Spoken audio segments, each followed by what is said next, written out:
Hello everyone, this is Indra Vikram. Welcome to social school. इस video में discuss करने जा रहे हैं सोशल एंड पॉलिटिकल बैकग्राउंड। ये सोशल और पॉलिटिकल बैकग्राउंड है किसका? ये सोशल पॉलिटिकल बैकग्राउंड उन मंगोल्स का है जिसका इंट्रोडक्टरी पोर्शन आप पिछले वीडियो में कवर कर चुके हो। नोमैडिक एम्पायर इंट्रोडक्शन कुछ याद आ रहा होगा। इस तरीके का एक वीडियो देखा है आपने? नहीं देखा है तो देख लो, ताकि ये जो वीडियो आगे का हम डिस्कस करने जा रहे हैं बहुत अच्छे से समझ में आ जाए। तो नोमैडिक एम्पायर का इंट्रोडक्टरी पोर्शन कवर कर लिया, जिसमें मैंने आपको ये बताया कि सेंट्रल एशिया के कुछ ट्राइब्स हैं, नोमैडिक ट्राइब्स हैं, जिन्होंने आने वाले समय में या देखते देखते कुछ समय में एक बहुत बड़ा एम्पायर एस्टैब्लिश कर दिया। एक ऐसा बड़ा एम्पायर, एक इतना बड़ा एम्पायर जिसने सिकंदर के भी साम्राज्य को छोटा कर दिया। ठीक है, तो कौन कौन से फैक्टर्स थे, कौन कौन से ऐसे रीजंस थे, कौन कौन से ऐसे कॉजेज हैं जिनकी वजह से इनको ये चीज मिल रही है, ये सहूलियत या सहायता मिल रही है इतना बड़ा एम्पायर एस्टैब्लिश करने में। तो उनका सामाजिक और राजनीतिक पृष्ठभूमि जो है, सोशल और पॉलिटिकल बैकग्राउंड जो है, ये थोड़ा सा समझ लेते हैं। आज की वीडियो में हम यही सब कुछ समझने वाले हैं, सोशल पॉलिटिकल बैकग्राउंड, जिसमें आपको पूरी चीजें समझ में आ जाएंगी कि क्या, क्यों, कैसे, कहां, कब। ठीक है, तो हम कुछ क्वेश्चंस के साथ में, इसीलिए मैंने कहा ना, क्या, क्यों, कैसे, कहां, कब, ये सारे प्रश्न आपको कुछ कुछ दिख रहे हैं यहां पे। तो इन प्रश्नों के थ्रू हम उत्तर ढूंढने की शुरुआत करेंगे और आपको वीडियो के अंत तक सारे उत्तर मिल चुके होंगे और आप पूरा समझ चुके होंगे कि मंगोल्स कौन हैं, कहां से आ रहे हैं, किस तरह के सोशल बैकग्राउंड से आते हैं, किस तरह के पॉलिटिकल बैकग्राउंड से आते हैं और आगे जाके किस तरह का सोशल और पॉलिटिकल बैकग्राउंड इन्होंने एस्टैब्लिश करा। Alright, so we need to start our discussion. हम अपनी चर्चा शुरू करने जा रहे हैं कहां से? कुछ प्रश्नों से। There are certain questions. Why we are starting with the questions? जो क्वेश्चन करते हैं ना, क्वेश्चन ही तो है जहां से सारी चीज शुरू होती है। जिज्ञासा, क्यूरियोसिटी जब आपके मन में आती है कि क्यों हुआ, कैसे हुआ, कब हुआ, कहां हुआ, कितनी देर हुआ, तो यही तो सब आंसर का बैकग्राउंड क्रिएट करता है ना। आंसर डिटेल हो सकता है, क्वेश्चन भले छोटा सा हो। तो हम क्वेश्चन इसलिए कर रहे हैं ताकि हम इसको आगे डिटेल में समझ सकें। So who were the Mongols? कौन थे मंगोल? कुछ कुछ आइडिया लग गया आपको पुराने वाले वीडियो में। पिछला जो वीडियो आपको मैंने एक्सप्लेन किया है उसमें थोड़ा सा बता दिया है। एक बार वापस से अब मंगोल को बहुत अच्छे से समझ जाओगे कि एक्चुअली हैं कौन, वास्तविकता में कौन है मंगोल लोग। Where did they live? कौन सी जगह पर ये लोग रहते थे, इनकी लोकेशन क्या है? तो पिछली बार थोड़ा सा हिंट दिया था मैंने वीडियो में। अब हम बाकायदा डिटेल में डिस्कस करेंगे अबाउट देयर जियोग्राफिकल लोकेशन, या जिस लोकेशन में या जिस एरिया में ये घूम रहे हैं उस जगह की जो कैरेक्टरिस्टिक्स हैं, ज्योग्राफिकल कैरेक्टरिस्टिक्स हैं, वो किस तरीके की हैं। And then who did they interact with? किन किन लोगों के साथ में इन्होंने इंटरैक्शन किया। इंटरैक्शन करने का मतलब बहुत अच्छे से पता है कि कैसे उनके बीच में आदान प्रदान जो हुए होंगे, किन किन लोगों के बीच में, किन किन लोगों के बीच में से ये आदान प्रदान करते थे। ठीक है, and how do we know about their society and politics, और हमें उनके समाज और राजनीति के बारे में कैसे पता चलता है। तो बहुत कुछ इतिहास का कुछ ये हिस्सा आपने पिछले वीडियो में कवर किया है और कुछ इस वीडियो में आंसर होने वाला है। तो होपफुली प्रश्न आपके दिमाग में छप गए हैं, इम्प्रिंट हो गए हैं, उत्तर ढूंढने के लिए तैयार हो। तो चलो फिर उत्तर ढूंढवाते हैं आपको। क्लियर है? तो पहले क्वेश्चन से लेके बाकी सारे क्वेश्चंस के आंसर आपको ग्रेजुअली मिलते चले जाएंगे जैसे जैसे आप इन वीडियोस में आगे बढ़ेंगे। ठीक है, शुरुआत में कौन सा क्वेश्चन किया था कि who were the Mongols? Mongol हैं कौन? इसके बाद जानोगे ना कि रहते कहां थे, इसके बाद इंटरैक्शन किन के साथ करते थे और बहुत सारी सोशल पॉलिटिकल एस्पेक्ट की चीजें। तो मंगोल हैं कौन? सो बेसिकली देखो क्या है कि आपका जो सेंट्रल एशियन पोर्शन है, ठीक है, सेंट्रल एशिया है। सेंट्रल एशिया का जो हिस्सा है, भारत के और ऊपर चले जाओ तो नॉर्थ की तरफ जब जाते जाओगे तो आपको छोटे छोटे कुछ देश दिखते हैं। छोटे, इतने भी छोटे नहीं हैं, मतलब बहुत सारे आपको देश दिखते हैं। इनको कहा जाता है सेंट्रल एशियन कंट्रीज, और इनमें आते हैं जैसे तजाकिस्तान हो गया, उज्बेकिस्तान हो गया, तुर्कमेनिस्तान हो गया। ठीक है, इन्हीं में हो गया मंगोलिया वगैरह आपका। तो ये जो कंट्री हैं ये सेंट्रल एशियन कंट्रीज कहलाती हैं। ये सेंट्रल एशियन कंट्रीज कभी किसी जमाने में USSR, United Soviet sovereign Russia का हिस्सा हुआ करते थे, और बाद में जब 1990 के दशक में सोवियत यूनियन थोड़ी सी कमज़ोर हुई और उसका विघटन यानी डिसइंटीग्रेशन शुरू हुआ, तो उस डिसइंटीग्रेशन के बाद बहुत सारे ऐसे देशों का अस्तित्व बना, एग्जिस्टेंस बना। ऑलराइट, इन्हीं में आपका एक देश है Mongol. So Mongols were a diverse body. ठीक है, अभी इतना ही जानो, बाकी अभी धीरे धीरे लोकेशन और क्लियर होने वाली है। तो लोकेशन में और अगले वीडियो में इन सब में, ये देखो यहाँ पर पूरा मैप लेके आया हूँ, सब क्लियर कर दूंगा बहुत बढ़िया से। तो Mongols were diverse body of people. Mongol शब्द जब हम बोलते हैं तो आज के डेट में आप कह सकते हो कि the Mongol word is very much identical and very much relatable with the Mongolia the country. Alright, ये आसान है समझना, रिलेट करना, लेकिन वास्तविकता में वहां पर ऐसा नहीं है कि सिर्फ एक ही लोग रह रहे हैं। एक्चुअली क्या है, उस ज्योग्राफिकल एरिया में बहुत सारे ट्राइबल लोग हैं, ठीक है। So it is a diverse body of people, यानी कि लोगों का विविधता भरा हुआ डाइवर्सिटी वाला ग्रुप है, ध्यान रखिएगा। सो मंगोल वर्ड जो है, या मंगोल बेसिकली कौन लोग हैं, ये बहुत सारे लोगों का एक ग्रुप है। Different different groups are there, और आप इनको बहुत अच्छे से समझने के लिए कह सकते हो ट्राइबल्स हैं। So basically there are different tribes, alright. So these different tribes are linked with the languages. कुछ कुछ कॉमन लैंग्वेजेस हैं इनकी, तो इन लैंग्वेजेस के द्वारा ये एक दूसरे से लिंक्ड हैं, ठीक है, जुड़े हुए हैं। कॉन्फेडरेसीज बना ली हैं इन्होंने, समूह बना लिए हैं अपने, ठीक है। तो इन जिन हम ग्रुप्स की बात करते हैं, डाइवर्स बॉडी ऑफ पीपल की बात कर रहे हैं, ग्रुप ऑफ पीपल की बात कर रहे हैं, इनमें जब मैं ग्रुप की बात करूं तो तातर, खितान और मंचूस, ये ज्यादातर लोग हैं। इसके अलावा तुर्क, तो तुर्क बेसिकली आप जानते हो टर्की वगैरह, इसी के आसपास डिफरेंट डिफरेंट रीजन में, सेंट्रल एशिया में, सदर्न रशिया पोर्शन में, छोटे छोटे जगहों पर उस समय, आज से कई साल पहले, लोगों के समूह निवास करते थे, जो कि किसी एक जगह पर स्थायी नहीं रहते थे, वो एक जगह से दूसरे जगह पर घूमते रहते थे। That is why they are nomadic people. So basically their identity is mainly identified with और insured with the languages they are speaking. तो तातर्स जो है, ये एक तरीके की, विशेष तरीके की जो भाषाओं का प्रयोग करते हैं, इनसे इनकी आइडेंटिटी बन रही है। खीतान और मंचूस जो हैं, ये भी हैं एक ही, खीतान और मंचूस, मंचूरिया के आसपास रहने वाले जो लोग हैं, ठीक है, वहां की जो छोटी छोटी ट्राइब्स हैं, इनको हम बोल रहे हैं, ठीक है। तुर्क लोग हो गए।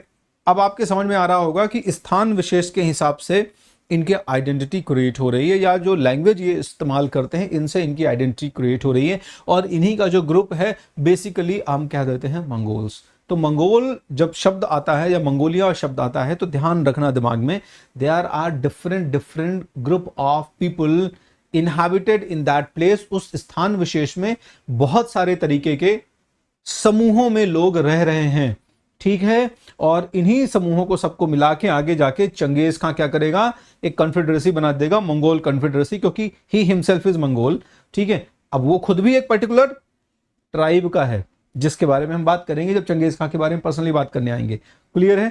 चलो, तो अब जब एक विशेष स्थान पे रहने लगेंगे, तो उस विशेष स्थान पे ज्यादातर जिस ट्राइब के लोग हैं वो मंगोल ट्राइब के लोग हैं, इसलिए ये आगे जाके फिर मंगोल नाम से प्रसिद्ध हो जाएगा और मंगोलिया के नाम से प्रसिद्ध हो जाएगा, ठीक है। चलो, सो सम ऑफ द मंगोल्स वर पैस्टोरलिस्ट। पूर्व की तरफ ये लोग ज्यादातर रहते थे, और वेस्ट की तरफ तुर्क लोग रहते थे। तो वेस्टर्न एरिया में तुर्क लोग डोमिनेटेड है, या तुर्क ट्राइब डोमिनेटेड है।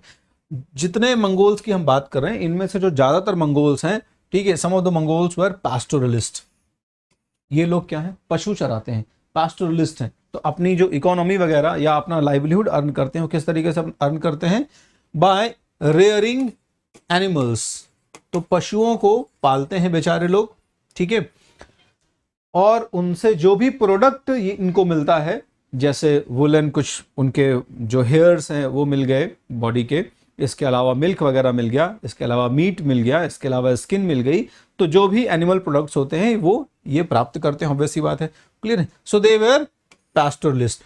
और इनमें से कुछ ऐसे थे, ज्यादातर लोग पैस्टोरलिस्ट थे, और जो भी एनिमल बेस्ड प्रोडक्ट्स होता है उसको एक्सचेंज करते थे उन सोसाइटीज के साथ में जो सोसाइटीज सेटल्ड हैं, पर्टिकुलर जगह पे परमानेंटली सेटल्ड हैं या फार्मिंग वगैरह करती हैं, तो उनके साथ ही अपने जो प्रोडक्ट्स होते थे उनको शेयर करते थे। इस तरह से इनकी आजीविका चलती रहती थी। क्लियर है? तो पैस्टोरलिस्ट के साथ साथ दूसरे जो ग्रुप के लोग हैं, they are hunter and gatherers, जो कि ज्यादा है, ठीक है।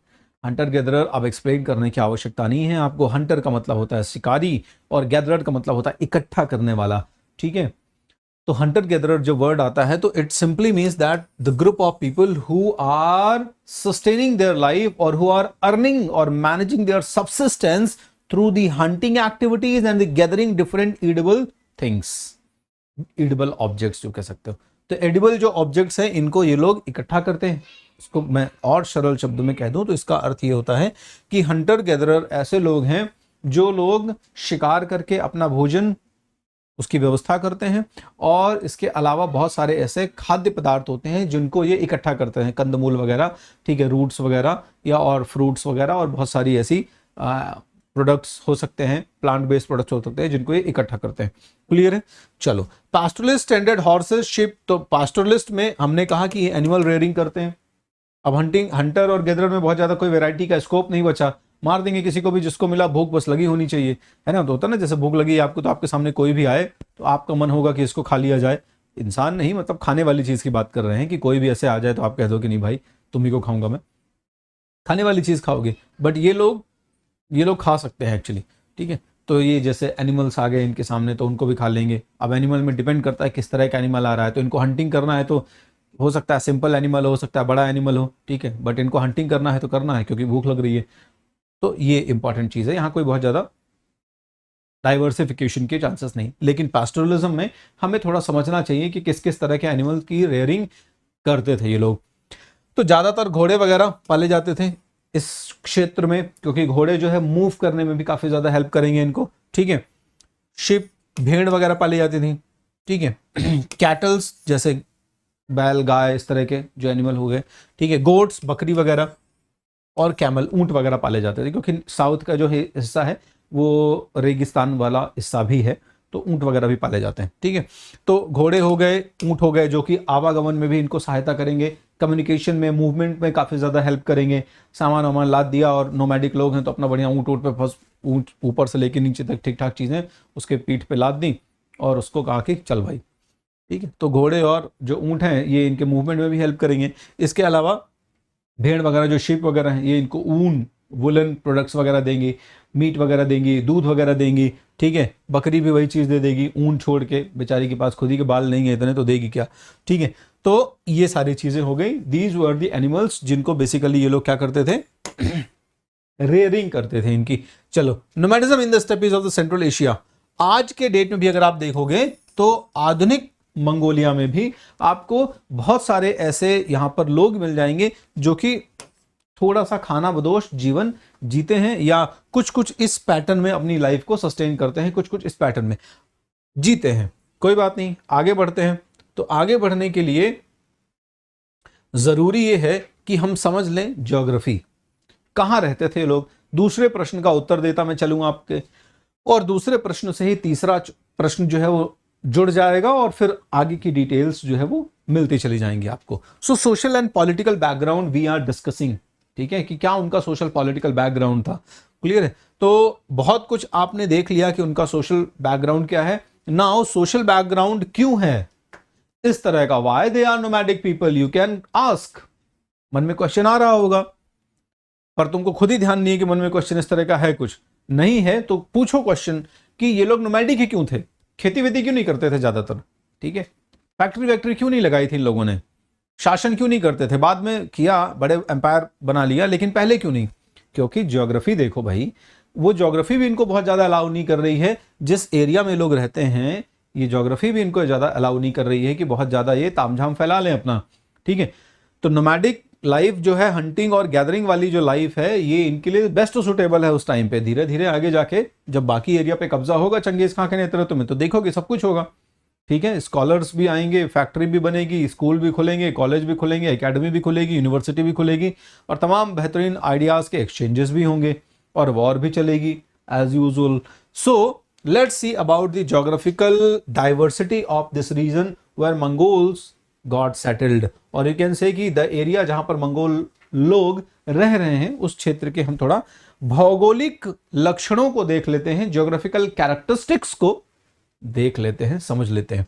तो ये आप देख पा रहे हैं यहां पर, ये है नक्शा, इसको कहते हैं नक्शा और अंग्रेजी में कहते हैं मैप, ठीक है। ये मंगोलिया का ही है, लिखा हुआ है यहाँ पे, तो चिंतित ना हो कि किसका नक्शा है, ठीक है। तो ये मंगोलिया देश है आपका, इसके दक्षिण में आपको चाइना दिख रहा होगा निकट में, और ऊपर की तरफ रशियन फेडरेशन दिखा हुआ है, यहाँ पे लिखा हुआ है, मतलब थोड़ा सा पुराना टाइप वाला मैप है, यहाँ पे ध्यान रखिएगा, ठीक है। चलिए, तो आप उत्तर, पश्चिम और दक्षिण और पूर्वी सीमाओं को अगर अच्छे से देख पा रहे होगे, तो पूर्वी सीमाओं की बात ज़्यादा नहीं करनी है हमें यहाँ पे, ठीक है, क्योंकि फिर उधर वाटर बॉडीज आ जाएंगी। हम पूर्वी, पश्चिमी और दक्षिणी सीमाओं के बारे में ज़्यादा बात करेंगे। क्या क्या है, किस किस तरह का ज्योग्राफी है यहाँ पे। तो उत्तर भारत की तरफ अगर आप बात करोगे तो there were 2 rivers, Onon and Selenga rivers, ठीक है। इस चित्र में तुम पहचानने की कोशिश करोगे अगर कि ओनन और सलेग्ना रिवर कहाँ है, तो तुम्हें सलेग्ना रिवर बहुत इजीली मिल जाएगी। ओनन रिवर जो है माइट भी उतनी इजीली नहीं मिलेगी, ठीक है। ये है। तो नॉर्थ की तरफ मैं कहूं तो लगभग सलेग्ना और ये जो ओनन रिवर्स है, they are making the boundary of Mongolia कुल मिला के, ठीक है। चलो दक्षिण की तरफ ये रेगिस्तान का आप क्षेत्र देख रहे हैं, ठीक है, मरुस्थली क्षेत्र है जिसे हम कहते हैं गोबी का मरुस्थल। तो ये एरिड गोबी का मरुस्थल, एरिड वर्ड का मतलब भी बहुत अच्छे से क्लियर है, means there is a less water availability, जल की उपलब्धता बहुत कम है यहां पर, ठीक है। So there is arid Gobi desert, ठीक है। तो ये निचला जो क्षेत्र है ये मरुस्थलीय क्षेत्र है, रेगिस्तानी क्षेत्र है, और इसे नाम दिया गया है गोबी का मरुस्थल। और पश्चिम की तरफ आ जाओगे तो पश्चिम की तरफ तुम्हें देखने को मिलेगा स्नो कैप्ड अल्ताई माउंटेन्स, ठीक है। अल्ताई माउंटेन्स की ज्योग्राफी कुछ इस तरीके से है कि आपको यहां पर ये आपका जो पोर्शन है, ये पोर्शन बेसिकली लेस टेम्परेचर वाला है और माउंटेन एरियाज हैं। तो लेस टेम्परेचर और माउंटेन, तो ऑब्वियस सी बात है स्नो कैप्ड होगा ही होगा, बर्फ जमेगी ही जमेगी वहां पे। सो अल्ताई माउंटेन्स हियर, हियर, ये हो गया आपका अल्ताई माउंटेन का क्षेत्र, ठीक है, उत्तर पश्चिम ये। तो उत्तर पश्चिम में आपको अल्ताई माउंटेन्स दिख गए यहाँ पे, दक्षिण में रेगिस्तान दिख गया आपको, ये गोबी का मरुस्थल और नीचे चाइना में भी फैला हुआ है, बेसिकली मंगोलिया चाइना, और उत्तर की तरफ ओनन एंड सेलेग्ना रिवर्स हो गई ये आपकी, ठीक है। चलो इतना बहुत अच्छे से अगर तुम्हें समझ में आ गया है, ठीक है। और फिर ये पूर्व की तरफ, मतलब पूर्व की तरफ चाइना है बेसिकली, वाटर बॉडी तो बाद में उसके बाद शुरू होगी। पूर्व में क्या है, चाइना की बाउंड्रीज है, पूर्व में दक्षिण में चाइना है, ठीक है। ये हो गया चाइना, आप देख रहे हैं चीन, और ये आपका चीन। तो चीन और चीन और चीन, तीनों तरफ चीन, ठीक है, चीन चीन चीन ऐसा। So basically China was there, तीन तरफ से तो चाइना ने इसको घेर रखा है बेचारे को, ठीक है। बचा इसका पश्चिमी हिस्सा, थोड़ा सा दक्षिणी हिस्सा भी चाइना ही है, पर मरुस्थल है इसलिए थोड़ा सा बता दिया वहां पे, और पूर्व की तरफ और उत्तर की तरफ का जो है नदियां वगैरह है यहाँ पे। तो ये आप देखेंगे कि ज्यादातर हिस्सा कैसा है, ज्यादातर हिस्सा रेगिस्तान वाला है, डेजर्ट इलाका है।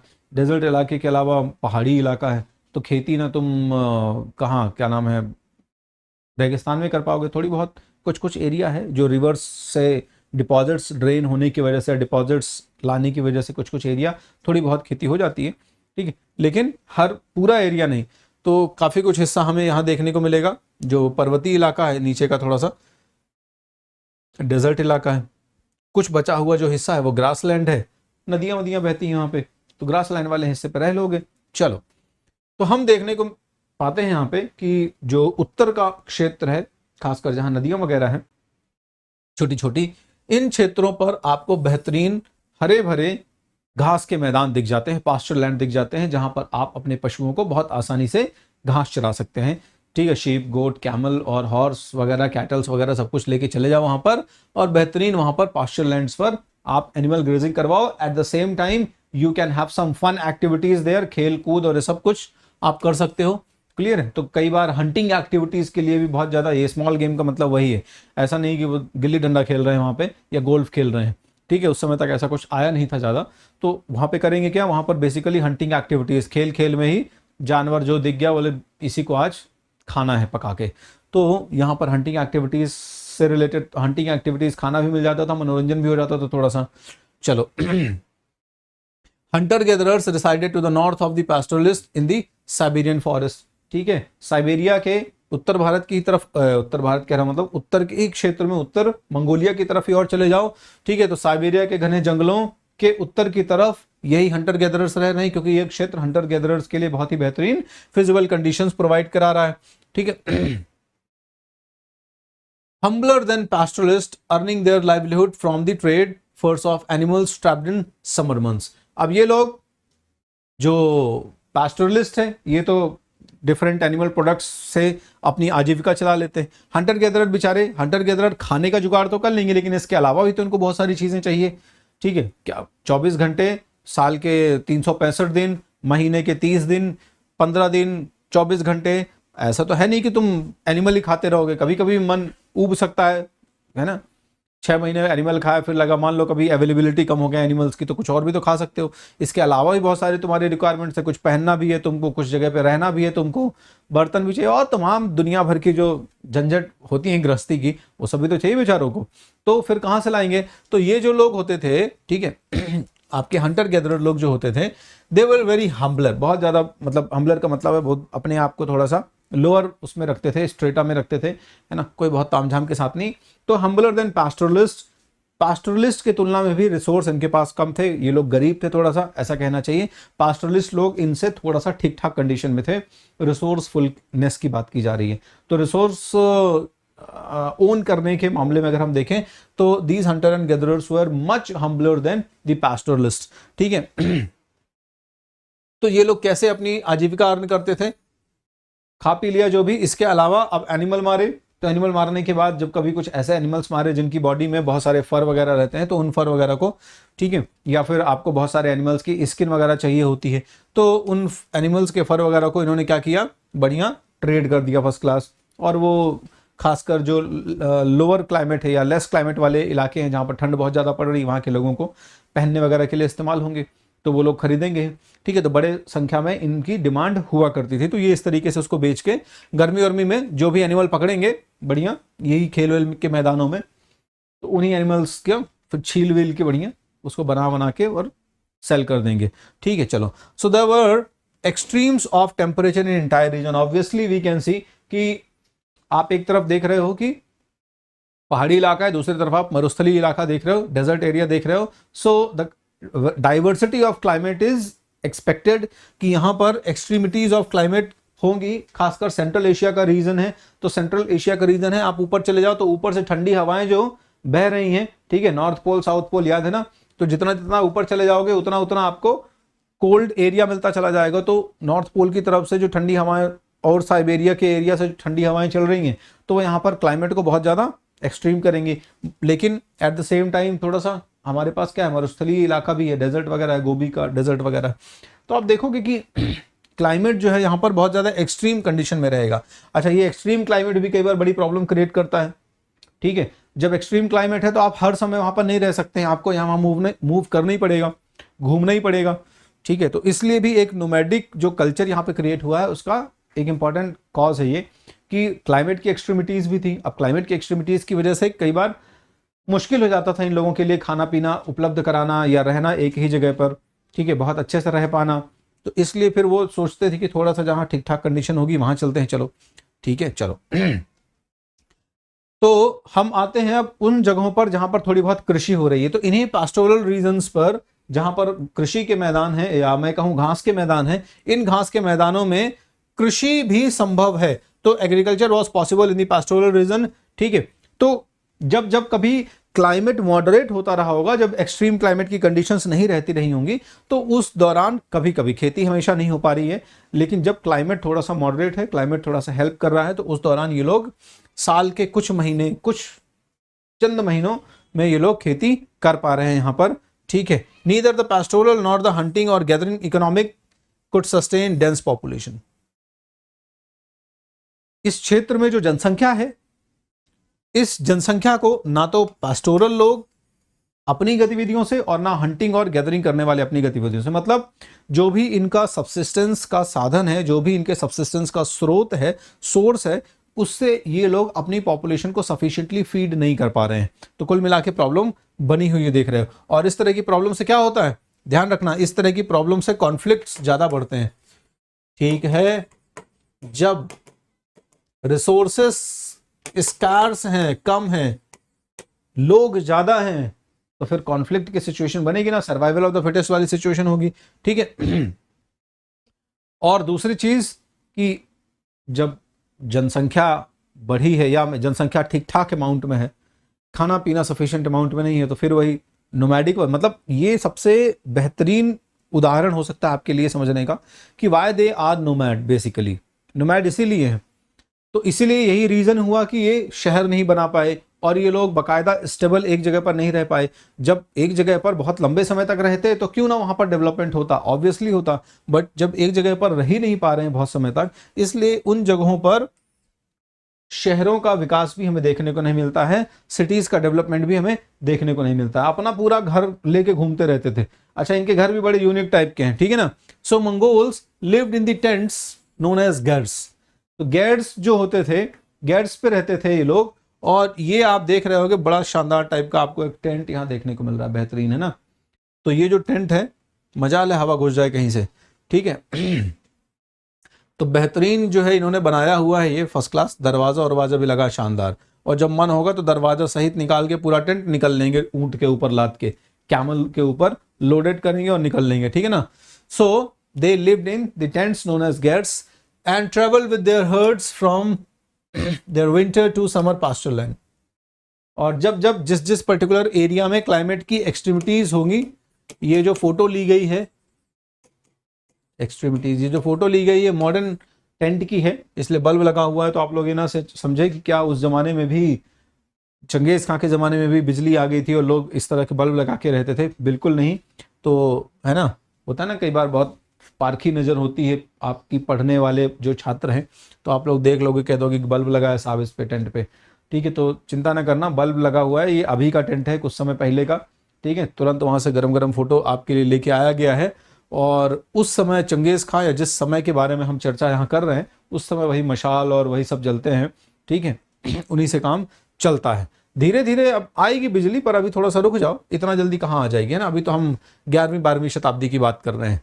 चलो so they use to travel with their herds, अपने ग्रुप के साथ में टेंट वेंट सब उखाड़ उखाड़ के बाकायदा सब कुछ एनिमल्स के ऊपर लोड वोड करके घूमते रहते थे, एक जगह से दूसरे जगह, एक पास्टर लैंड से दूसरे पास्टर लैंड, या ठंडी से, जब ठंडी वाली जगह पर हैं, जब वहाँ ठंडी अपने पीक पर पहुंच गई तो उस जगह पर आ गए जहाँ समर है, या इसके अलावा फिर आप ऐसा कह सकते हो कि उस क्षेत्र की तरफ आ गए जहाँ थोड़ा सा ठंड कम है कंपेरेटिवली, या फिर जब गर्मी पड़ने लग गई तो अब गर्मी में भी एक्सट्रीम क्लाइमेट है, तो फिर ये लोग उस एरिया में चले गए जहाँ थोड़ा सा ठंड ठीक ठाक है, ठीक है। तो कुल मिला के इस तरह से एंजॉय करते रहते थे। चलो, due to scarce resources their society was divided into patrilineal lineages. Obvious सी बात है, हर एक चीज एक आपस में लिंक होती है, ठीक है। मान लो आपके घर में अक्सर समस्याएं बाहर की तरफ से आती रहती है ना, आप एक ऐसी जगह पर रहते हो जहां दंगा फसाद ये सब चलता रहता है, तो जब दंगा फसाद चलता रहेगा तो आपके घर में बंदूक बंदूक तलवार उलवार तो रखना ही पड़ेगा, कभी भी कोई गलती से घुस के चला आए तो तैयार रहो, है ना। तो यहां पे भी वही सिचुएशन है उस जमाने के हिसाब से, क्योंकि यहाँ पे रिसोर्सेज बहुत कम है, there is a scarcity of resources, संसाधनों की बहुत ज्यादा कमी है, ठीक है, समाज में। अब अगर उस जमाने को देखें तो वुमेन्स की कंडीशन इतनी अच्छी तो है नहीं, खासकर जब बड़े बड़े हम देख रहे हैं कि किंगडम्स में अच्छी नहीं है, तो फिर बड़े बड़े पॉपुलेटेड एरिया में अच्छी नहीं है, सिटीज और विलेजेस में, तो ये तो बेचारे नोमैडिक लोग हैं, तो वहां पर थोड़ा सा और अच्छी सिचुएशन नहीं है।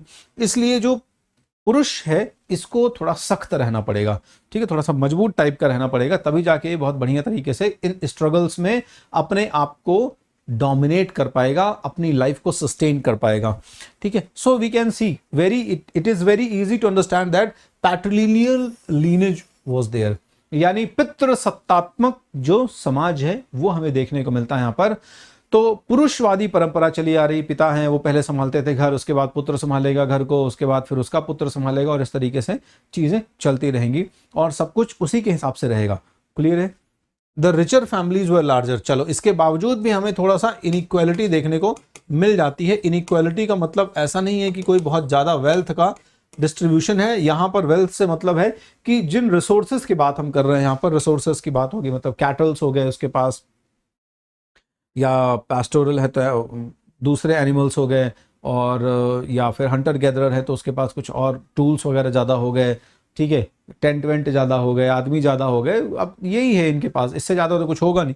सो रिचर फैमिलीज वर लार्जर, ऐसे परिवार जो थोड़ा सा धनाढ्य या जिनके पास संसाधन तुलनात्मक रूप से ज़्यादा होते थे, ठीक है, या हंटिंग वंटिंग कर करके खूब सारी चीज़ें इकट्ठी करी, फिर उनको बेचा वेचा ले जाके थोड़ा बहुत पैसा वैसा भी इकट्ठा कर लिया, बैंक बैलेंस बना लिया अपना। तो इस टाइप के जो लोग हैं ये लोग इनका परिवार जो होता था ये बड़ा होता था। ऑब्वियस ही बात है परिवार बड़ा होगा क्योंकि फिर वो अपने परिवार को बहुत बढ़िया तरीके से मैनेज कर सकते हैं, खाने पीने की चीज़ें उपलब्ध करा सकते हैं, ठीक है। दूसरे लोग भी आना चाहेंगे ऐसे इस तरह की फैमिली में क्या है, एक ही पर्सन मल्टीपल शादियां करेगा, ऑब्वियस सी बात है। और शादी उससे इसलिए भी लोग करना चाहेंगे क्योंकि वो खाने पीने की चीज़ें उसके पास सफिशिएंट है तो कम से कम जिंदगी बची रहेगी, तो इस तरह से उसके परिवार के बढ़ने के चांसेस बढ़ जाते हैं, ठीक है। तो रिचर का मतलब वही है कि जिसकी फैमिलीज एक तो बड़ी होती थी, संसाधन जिनके पास होता था, और दूसरा इनके पास एनिमल्स वगैरह, पास्चर लैंड वगैरह ज़्यादा होते थे। सिंपल, वो हमने डिस्कस ही कर लिया। पास्चर लैंड ज़्यादा होगा भाई, वो थोड़ा सा पावरफुल भी है तो वो ज़्यादा बड़े एरिया पर कब्जा करके रखेगा और कहेगा कि भाई हम यहाँ पर हमारा क्षेत्र है, ठीक है, दूसरे लोग यहाँ पर अपने एनिमल ग्रेजिंग के लिए ना आए, ठीक है। Had many followers as well as, simple सी चीज़ है, उसको जब कभी कॉन्फ्लिक्ट वगैरह की सिचुएशन आएगी तो ज़्यादा लोगों की ज़रूरत पड़ेगी, मैन पावर की ज़रूरत पड़ेगी, इसलिए वो अपने फॉलोअर्स वगैरह बना के रखेगा। और ऐसा व्यक्ति फिर आगे जाके उस कबीले का सरदार भी बन सकता है, इन्फ्लुएंशियल हो सकता है, वो थोड़ा सा उस पर्टिकुलर ट्राइब का हेड भी हो सकता है, और इस तरीके से लोकल पॉलिटिक्स में बहुत इंपॉर्टेंट रोल प्ले कर सकता है। तो हमें इन कबीलाई व्यवस्थाओं में जो हेड दिखते हैं, कबीलों के जो मुखिया दिखते हैं, ठीक है, सरदार लोग जो दिखते हैं, ठीक है, तो कबीलों के जो सरदार होते थे ये बेसिकली यही लोग होते थे, ठीक है। कौन से? जो थोड़ा सा धनाढ्य होते थे, जो थोड़ा सा रिच होते थे। क्लियर है? चलो, अब इतनी जब खतरनाक सिचुएशन है तो थोड़ा बहुत नेचुरल डिजास्टर भी ले आ देते हैं यहाँ पे, ठीक है। चलो, पीरियोडिक नेचुरल कैलमिटीज, समय समय पर कभी बर्फीले तूफान आ रहे हैं, कभी कभी समय पर बारिश नहीं हो रही, कभी कभी समय पर बारिश खूब ज्यादा हो जा रही है, ठीक है, कभी बर्फबारी हो जा रही है। So periodic natural calamities were there, ठीक है। जब खाना खेल कूद बिल्कुल बंद हो जाएगा, हंटिंग एक्टिविटीज वगैरह बिल्कुल बंद हो जाएंगी, मान लो एक्सट्रीम रेन वो हो रहा है, क्या है, स्नोफॉल जैसी सिचुएशन कुछ हो रही है, या रेनफॉल जैसी सिचुएशन हो रही है, एक्सट्रीम समर, एक्सट्रीम कोल्ड, ऐसी सिचुएशन हो रही है। सो गेम वगैरह की एक्टिविटीज कर पाना आसान नहीं है। And stored provisions run out, अब बाहर जा नहीं सकते ज़्यादा हंटिंग वंटिंग करने के लिए, एनिमल ही नहीं दिखाई दे रहे, मारोगे किसको, ठीक है। हंटिंग करने तो मान लो तुम बढ़िया तलवार वलवार अपना पैना करके शार्प करके निकल लिए नहा धो के, लेकिन अब इतनी ठंड पड़ रही है, जानवर खुद ही बेचारा, उसको थोड़ा बहुत जो भी मिल गया हल्का फुल्का, ठंड में वैसे भी बाहर कौन निकले, तो जो भी हल्का फुल्का खा के बेचारा कहीं पे दुबका पड़ा हुआ है, ठीक है। अब तुम ढूंढने निकलो, एनिमल ढूंढते ढूंढते तुम्हारी हालत खराब हो जाए, वो तुम्हारे शिकार कर ले, ठीक है, भूख उसको भी बहुत तेज लगी है।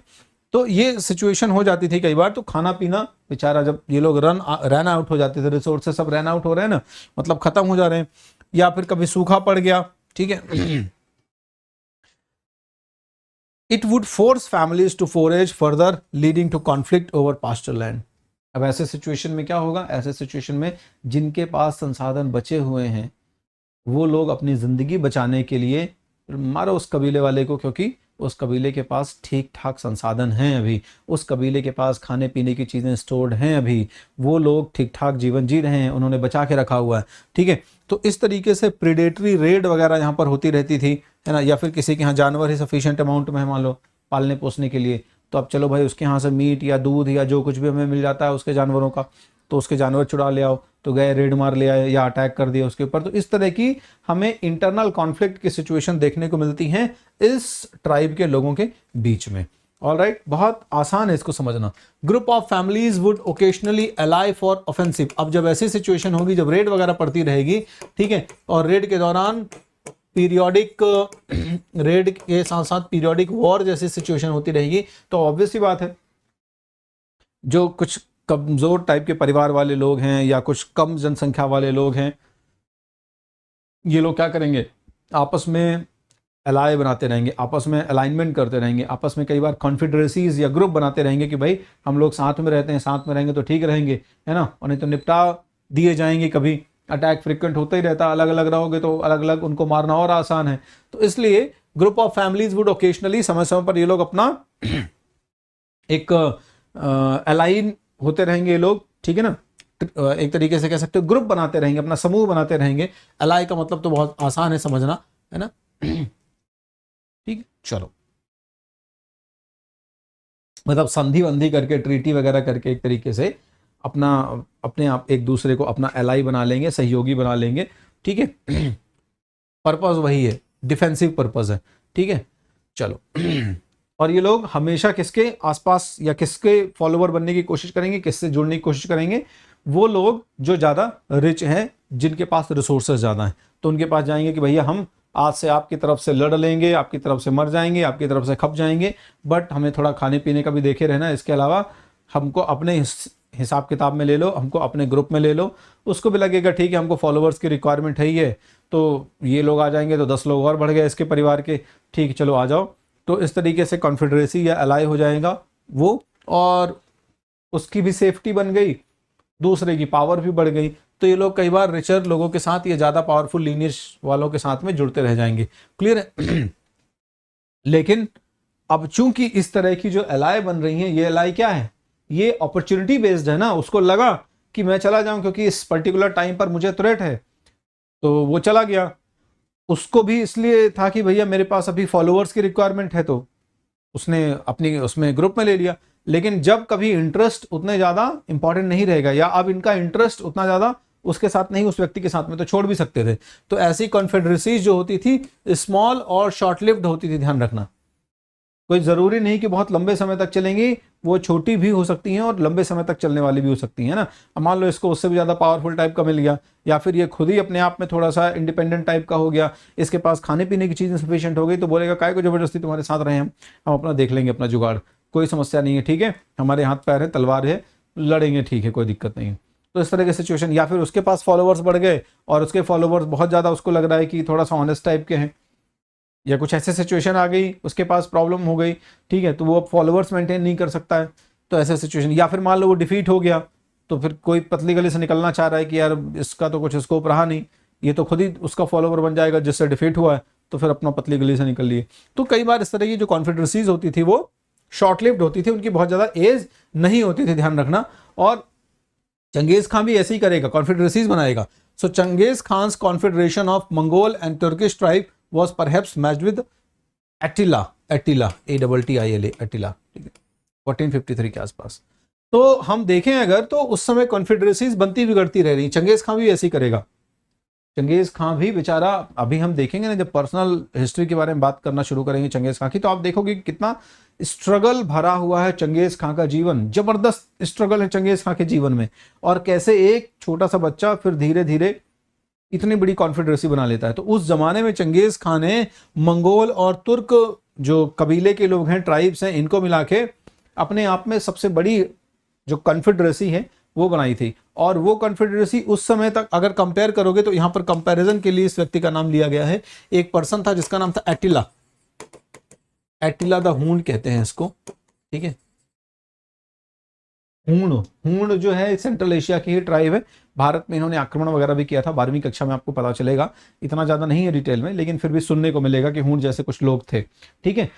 तो ये हूण वगैरह जो लोग हैं, इनमें ये जो एटिला है, he is the prominent one, सबसे महत्वपूर्ण है। और ये सबसे बड़ी कॉन्फेडरेसी, सबसे बड़ा अपने इन ट्राइबल्स का, अपने कबीलाओं का, और बाकी दूसरे कबीलाओं को मिला के एक बहुत बड़ा ग्रुप बनाएगा रेड वगैरह के लिए, अटैक वगैरह के लिए, वॉर वगैरह के सिचुएशन के लिए, ठीक है। तो चंगेज खान की confederacy was perhaps matching to the confederacy of Attila at that time. That is a big thing. In fact उसके बाद आगे जाके तो फिर अब कॉन्फेडरेसी क्या, फिर तो वो पूरे एम्पायर में ही तब्दील हो जाएगा। चलो आगे बढ़ते हैं, हम थोड़ा इकोनॉमी के टाइप में बात कर लेते हैं। Trade and barter with their sedentary neighbours in China. तो सोशल और पॉलिटिकल में साथ साथ चीजें चल रही, सब कुछ हम देखते हैं कि ये लोग अपने आप को सस्टेन करने के लिए अपनी जो आजीविका है, सब्सिस्टेंस है, वो और किन किन तरीकों से अरेंज करते हैं। तो व्यापार भी करते हैं लोग, ट्रेड वगैरह, जैसे आपने देखा फर वगैरह की बात हुई थी अभी कि फर, एनिमल के फर्स वगैरह, ठीक है। तो ट्रेड जो करेंगे वो कैसे करेंगे, वो करेंगे बार्टर सिस्टम में, क्योंकि barter he is the only option इनके पास। ऐसा नहीं कि इस समय तक करेंसी तो खूब प्रचलन में, इस समय हम आप 14-15 सेंचुरी में आ गए हैं अब, ठीक है। तो इस टाइम तक बहुत अच्छे खासे अमाउंट में आपके पास क्या है, ये करेंसी वगैरह का प्रचलन है। लेकिन बेचारे ये लोग तो नोमैडिक हैं। अब नोमैडिक है तो इनके पास इतने ज़्यादा हो सकता है कि कॉइन वाइन नहीं रहे होंगे, इतनी ज़्यादा इकोनॉमी स्ट्रांग नहीं है इनकी, तो ये लोग बार्टर में काम चलाते हैं। और इवन इस दौरान पे भी जो विलेज है आपके, जो रिमोट एरियाज हैं आपके, और इनफैक्ट कहीं कहीं पर सिटी में भी आपको बार्टर सिस्टम में देखने को मिलता है। क्लियर है? सिटीज में ही, बड़े शहरों में ही अलग अलग जगह पर कॉइन्स के प्रचलन है, ठीक है। कॉइन ऐसा नहीं, कॉइन वाइड स्प्रेड है, बहुत जगह पे चलता है, पर रिमोट एरिया और विलेजेस में अभी भी बार्टर सिस्टम में लोग प्रेफर करते थे। तो यहाँ पर बार्टर सिस्टम में ट्रेड होता था, बेसिकली व्यापार वगैरह जो होता था उसका एक्सचेंज का मीडियम जो होता था बार्टर होता था। किनके साथ में? Sedentary neighbouring communities of China. Sedentary का मतलब है कि वो लोग जो परमानेंटली सेटल्ड हैं, जो परमानेंटली सेटल हैं चाइना में, ठीक है। अब देखो आपने साउथ की तरफ भी चाइना है इनके, ईस्ट की तरफ भी चाइना है इनके, ठीक है। और थोड़ा सा वैसे देखोगे तो नॉर्थ वेस्ट की तरफ भी चाइना ही है। तो पहाड़ उतरोगे तो चाइना है, मरुस्थल नाकोगे तो चाइना है, ठीक है।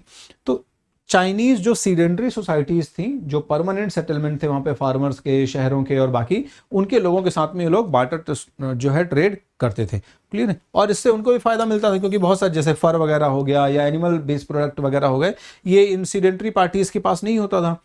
तो जो सीडेंट्री यानी सेटल्ड लोग हैं, वहाँ के फार्मर्स वगैरह हैं, उनको एनिमल बेस्ड प्रोडक्ट वगैरह मिल गए, फर वगैरह मिल गए, और बहुत सारे जंगल से जो ये चीज़ें इकट्ठी करते हैं वो इन्होंने दे दी। और इन सेटलमेंट वालों ने, परमानेंट सेटल वालों ने इन नोमैडिक लोगों को खाने पीने की ग्रेन्स वगैरह, कपड़े वगैरह और बहुत सारी ऐसी चीज़ें अवेलेबल करवा दी, ठीक है। बर्तन वगैरह अवेलेबल करवा दिए और दूसरे टूल्स वगैरह अवेलेबल करवा दिए। तो इससे उन दोनों का फायदा हो गया, क्लियर है। चलो, इन चीज़ों में जो ज़्यादा एक्सचेंज होती है उनके बारे में देख लें हम। तो agricultural produce and iron utensils from China were exchanged.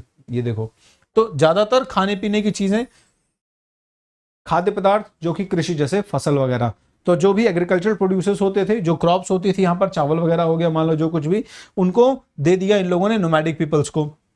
इसके बाद बर्तन वगैरह हो गए, आयरन यूटेंसिल्स वगैरह, ये इन्होंने बेचारे नोमैडिक लोगों को दे दिया। अब नोमैडिक लोगों ने इनको दे दिया क्या? ऊंट दे दिए, घोड़े दे दिए, ठीक है, फर दे दिए, एनिमल बेस्ड प्रोडक्ट दे दिया, दूध दे दिया, मीट दे दिया, ये सारी चीजें, हॉर्सेस, फर्स, ठीक है। गेम ट्रैप्ड इन स्टेपी मतलब वही गेम का मतलब यहाँ शिकार से है, वो ऐसा नहीं कि खेल वेल रहे हैं, मैंने पहले ही कह दिया, ठीक है। तो उस बात से टेंशन ना लेना कि कौन सा खेल खेल रहे हैं यार ये लोग मैदान में, ठीक है, ठंडी के सीजन में। Commerce was not without tension. शुरुआत में व्यापार जो होता था वो, उसमें कोई बहुत ज्यादा तनाव नहीं होता था, क्लियर है। कई बार ऐसी सिचुएशन आएगी जब इनके बीच में तनाव जैसी सिचुएशन हो जाएगी। और ऐसा हो क्यों रहा है ये समझ लो, बहुत इंपॉर्टेंट है इस चीज को समझना कि ऐसा हो क्यों रहा है। देखो, अभी जस्ट थोड़ी देर पहले आपको मैंने क्या बताया यहाँ पे कि चंगेज खां भी अपने जमाने में बहुत बढ़िया बढ़िया कॉन्फेडरेशन बनाना शुरू करेगा। और in fact his confederation was matching the confederation of Attila the Hun. Attila से कंपैरिजन किया हुआ है बेसिकली। और इस तरीके का जो कंपैरिजन है ये इसलिए किया गया है क्योंकि उस समय जो और बाकी की जो कुछ ट्राइब्स है ना, उनमें हूण भी एक इंपॉर्टेंट ट्राइब है, जिसके बारे में भी मैंने डिस्कशन किया हुआ है। अब देखो क्या है कि जब आप कॉन्फेडरेसी बनाओगे तो उसका फायदा आपको ट्रेड में मिलेगा। तो जो मैंने कहा कि ज्यादातर ट्रेड में कभी टेंशन नहीं होती थी, लेकिन कभी कभी ऐसी सिचुएशन होती भी थी जब टेंशन जैसी सिचुएशन क्रिएट हो जाती थी, ठीक है। तो क्यों क्रिएट हो जाती थी? क्योंकि ये भाई साहब लोग जो हैं, ये लोग क्या करेंगे, इनफैक्ट दोनों पक्ष ऐसा करेंगे। चाइनीज लोगों के साथ में इनका ट्रेड चल रहा है, तो अब इसमें क्या है कि लंबा व्यापार चल रहा है। एक तो कौन लोग हो गए? नॉर्मल लोग जो हो गए, बहुत सिंपल टाइप के, जो उस सीडेंट्री या सेटल्ड एरिया में रह रहे हैं। इसके अलावा भी वहां पर कुछ ऐसे मर्चेंट्स और ट्रेडर्स लोग होंगे जो इन लोगों से सामान वगैरह खरीदते होंगे, ठीक है। तो एक पार्टी तो इन लोगों की हो गई, मंगोल कॉन्फेडरेसी वालों की, ठीक है। फिर छोटी मोटी पार्टी जो परमानेंट लोग रह रहे हैं इनकी हो गई। एक पार्टी यहाँ पर ऐसी भी हो गई जो यहाँ पर बहुत सारे ट्रेडर्स या मर्चेंट्स हैं, बड़े बड़े ट्रेडर्स वगैरह हैं। तो ट्रेड इस तरीके से इनके बीच में होता है। अब कभी कभी क्या सिचुएशन क्रिएट होती है कि ये लोग खुद ही, मंगोल लोग क्या करेंगे कि अपनी मिलिट्री प्रेशर का इस्तेमाल करेंगे फायदा कमाने के लिए, ठीक है। ये दोनों तरफ से होगा। कई बार ऐसी सिचुएशन होगी कि थोड़ा सा अपनी धौंस, थोड़ा सा अपना पावर, थोड़ा सा अपना मिलिट्री माइट शो करके ये कोशिश करेंगे कि भाई हमारी तरफ जो ट्रेड डील है वो हमारी तरफ झुक जाए और हमको ज़्यादा इस ट्रेड से बेनिफिट हो जाए, क्लियर। कभी कभी ये लोग क्या करेंगे, अपने जो चाइनीज नेबर्स हैं, फार्मर्स और ये लोग हैं ट्रेडर्स, ठीक है, इनको थोड़ा सा अपना एक मिलिट्री माइट दिखा के, ठीक है, ये वो कोशिश करेंगे कि भाई आप हमारे इन कम पैसों पर ये चीज़ें खरीद लो तो हम थोड़ा सा बेनिफिट में हो जाएं। तो ये वाली सिचुएशन होगी। कई बार जब बात नहीं बनेगी तो फिर क्या होगा कि जो दोनों ने बीच में एक कंडीशन बना रखी है, ट्रेड के एग्रीमेंट्स बना रखे हैं, उनको वायलेट कर देंगे और ये लोग डायरेक्टली जाके अटैक कर देंगे इन लोगों के ऊपर, मंगोल कन्फेडरेसी वाले, ठीक है, या ये लोग भी ऐसे सिचुएशन करेंगे, इनके बारे में बात करते हैं अभी। तो कई बार मंगोल लोग क्या करेंगे कि जब देखेंगे कि यार थोड़ा सा मिलिट्री माइट से काम नहीं चल रही है, ठीक है, या ट्रेड नेगोशिएशंस जो हम ऑफर कर रहे हैं उन पर ये लोग एग्री नहीं हो रहे हैं, तो ऐसे सिचुएशन पे क्या होगा, ऐसे सिचुएशन में ये लोग बिना बताए जैसे दोनों लोगों ने एग्रीमेंट कर रखा कि भैया हम लोग के बीच में व्यापार होगा, कभी बदमाशी नहीं करेंगे, कभी अननेसेसरी तुम लोग आके ऐसा नहीं है कि अटैक कर दिए और सामान लूट के ले गए, तो उसको वायलेट करते हुए ये लोग सीधा प्लंडर का मतलब है समझ लो, घुस गए सीधे घोड़े वोड़े लेके, ऊँट लेके, और सब सामान वामान वहां से ले आके चुरा क्या डकैती करके दिन दहाड़े चले आए, तो लूट पाट मचा देंगे लोग, प्लंडर कर देंगे। अब ऐसे सिचुएशन में Chinese would then confidently assert their influence in the steppe. अब ऐसी बार बार सिचुएशन जब इनको फेस करना पड़ेगा तो चाइनीज लोग भी रिटेलिएट करेंगे ना, तो चाइनीज लोग फिर ऐसे सिचुएशन में जब रिटेलिएट करेंगे तो क्या करेंगे कि कॉन्फिडेंटली, नोमैडिक लोग हैं ज्यादातर, क्या हैं ये, लड़ाके हैं, अब हमेशा ये लोग इनसे लड़ने की कोशिश करेंगे तो जरूरी नहीं कि जीत ही पाए, नोमैडिक लोग थोड़ा सा ज्यादा एग्रेसिव भी हैं और अलग अलग थोड़ा सा टफ सिचुएशंस में लड़ने के आदी भी हैं, तो ये लोग कई बार गुप्त रूप से कॉन्फिडेंटली क्या करेंगे, अटैक कर देंगे, खासकर जब ये लोग प्रिपेयर नहीं है प्रॉपर तरीके से, तब इनके ऊपर अटैक कर दिया, तो they will try to assert their influence in the steppe, उस स्टेपी के एरिया में इन मंगोल लोगों को सबक सिखा के या उनके ऊपर अटैक करके कोशिश करेंगे कि हमारा प्रभुत्व, हमारा डोमिनेंस जो है, हमारा इन्फ्लुएंस जो है वो स्टेपी के एरिया में बना रहे। क्लियर है? These frontier wars were more debilitating to settled society. सबसे ज्यादा सिचुएशन इन लोगों के लिए प्रॉब्लमैटिक हो जाती थी, क्योंकि अब ये जैसे ट्रेडर वगैरह हो गए, इन्फ्लुएंशियल लोग हो गए, ये लोग तो बेचारे हाई है लड़ाके हो, तो उनका काम ही है लड़ना जबरदस्ती, तुम नहीं भी लड़ना चाहोगे तो जबरदस्ती तुमको ऐसा कुछ खोद देंगे, है ना, कुछ जबरदस्ती कर देंगे तुम्हारे साथ कि तुम्हारा दिमाग खराब हो जाएगा, लड़ाई में एंटर हो जाओगे। वो तो चाहते हैं कि लड़ाई में एंटर हो जाओ तो हम तलवार निकालने मार मूर के सामान लेके चल दें, तो ये लोग ज्यादातर चाहते हैं, ये लोग कम चाहते हैं। उनमें सबसे ज्यादा प्रॉब्लम सीडेंट्री लोगों को होती थी, क्योंकि सेटल्ड सोसाइटीज जो होती थी, लोग थोड़ा सा जेंटलमैन टाइप के लोग होते थे, बार बार प्लंडर करोगे तो इनका पूरा जो सेटल्ड सिस्टम है वो खराब हो जाएगा। They will try to avoid it, but जब नहीं है स्कोप तो फिर तो उससे गुजरना ही पड़ेगा, तो इनसे ये लोग ज्यादा प्रभावित हुआ करते थे, ध्यान रखें। और चाइना के इतिहास में हमें सिर्फ मंगोल फेडरेसी नहीं, मंगोल फेडरेसी तो एक हो गई, मंगोल फेडरेसी कॉन्फेडरेसी में जिनके जिनके नाम आपने वीडियो में शुरुआत में पढ़े हैं, तातर्स के नाम पढ़े आपने, खितान्स के नाम पढ़े आपने, ठीक है, मंचूस के नाम पढ़े आपने, तुर्कों के नाम पढ़े आपने, तो ये तातर, खातिम, खितान और मंचूस जो है, they will frequently attack in the settlement areas और the sedentary part of China. China के सीडेंटरी पार्ट की तरफ बेसिकली ये लोग खूब सारे अटैक किया करेंगे। तो नोमैड इंट्रूजन के हमें डिफरेंट डिफरेंट रीजन्स में बहुत सारे प्रमाण मिलते हैं, डिफरेंट रीजन्स, क्लियर है। और डिफरेंट डिफरेंट रेजिम में भी, रेजिम की भी अगर हम बात करें तो यहां पर कहने का मतलब है कि चाइना में अलग अलग वंशों के दौरान, अलग अलग समय काल के दौरान हमें ये देखने को मिलता है कि बड़े पैमाने पर ये जो नोमैडिक ट्राइब्स हैं, इन नोमैडिक ट्राइब्स के आक्रमण होते रहेंगे। और यही कारण है कि आगे जाके एक डायनेस्टी थी चाइना में, किन डायनेस्टी। तो किन डायनेस्टी के टाइम पर, किन डायनेस्टी को फाउंड करने वाला जो राजा था उस समय, उसने बहुत सारे इन नोमैड लोगों को डिफीट किया था, और डिफीट करने के बाद फिर उसने कोशिश की थी कि यार इस प्रॉब्लम को अवॉइड किया जाए, क्योंकि फ्रिक्वेंट जो अटैक्स होते हैं इससे इंस्टेबिलिटी तो क्रिएट होती है, इकोनॉमिक लॉस बहुत ज्यादा होता है, तो हम ये कोशिश करें कि ये वाली सिचुएशंस को हम अवॉइड कर पाएं। और इसके लिए इसने क्या किया था, किनशी हुआन इसका नाम था, किनशी हुआन। सो किनशी हुआन जो है basically he started the construction of great wall of China. Great wall of China का नाम आपने सुना है, चाइना की महान दीवार, ग्रेट वॉल ऑफ चाइना। तो ग्रेट वॉल ऑफ चाइना का कंस्ट्रक्शन शुरू किया था इस भाई ने, और काफी सालों के बाद फिर इस कंस्ट्रक्शन को पूरा किया गया। आप देख रहे हैं फोटो में ग्रेट वॉल ऑफ चाइना, जो कि दुनिया के अजूबों में भी शामिल है। हालांकि ये बहुत ज्यादा सक्सेसफुल नहीं रहेगा, मतलब कुछ समय के लिए तो इसने इन अटैक्स को बंद किया, लेकिन इसमें कुछ कुछ ऐसे स्ट्रेटेजिक पॉइंट्स थे जहां से इसको इंक्रोच किया जा सकता था ट्राइबल्स के द्वारा। तो 100% उतनी इफेक्टिव नहीं रही, लेकिन फिर भी कुछ समय के लिए इसने उन आक्रमणों को रोका। तो हमने इस तरीके से देखा कि क्या सोशल पॉलिटिकल बैकग्राउंड था इन लोगों का, और किस तरीके से ये लोग आपस में कॉन्फ्लिक्ट के द्वारा अपनी आजीविका को चलाते थे, और अपने कॉन्फेडरेसी को बना के आगे अपना एक पॉलिटिकल भविष्य भी तैयार कर रहे हैं। ये कॉन्फेडरेसी जो बन रही है, जहां से जिस सेंटेंस में आपने देखा था, वो इनके पॉलिटिकल बैकग्राउंड को भी दर्शा रहा है कि यहाँ से धीरे धीरे जब इनको समझ में आएगा कि ग्रुप बना लें और बड़े ग्रुप के साथ हम रेड करके थोड़ा सा अपना एक डोमिनेंस एक्सर्ट कर सकते हैं, ट्रेड नेगोशिएशंस कर सकते हैं, आगे जाके फिर ये चीज़ें इनके लिए और बेनिफिशियल होंगी जब और ग्रुप बड़ा होगा।